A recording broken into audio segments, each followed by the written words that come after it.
geza amahirwe make ari gutsinda hat-trick. So ntago rero wamugeranya na Jumeko, ahubwo Jumeko yamwiciraga umwanya. Sibyo hari amahirwe rero sport igize nuko ari n'abakinyi bacu batarabona ibyangombwa. Uyu munsi mwari kubona ibintu bitarabi Nyarugenge. Wayibonye ute? Ndashaka kumva. Wowe uko wayibonye uko uri umunyamakuru ugomba no kwanaliza uzajya n'ibyo ubwira abantu. Wowe wayibonye ute? Ndashaka kumva. Wowe wayibonye ute? Ndakubaza wayibonye ute?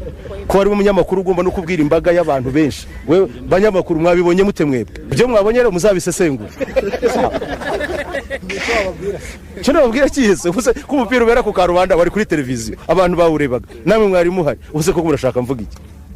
Asari twaguze kontra ye muri Musongati kimwe n'abandi bakinyi babiri dufite babataka twazanye n'undi mu createur. Ntekereza yuko mu kwa mbere kera twakuraga amakosa muri bukatuzana bitwa ba Smoke ayo ba Blessing kugura umukinyi wo mu kwa mbere uje gukora test birangira abaye nk'umwataka wa Rayon mwabonye. Uvuga ngo niba mu kwa mbere uguze umukinyi mena ko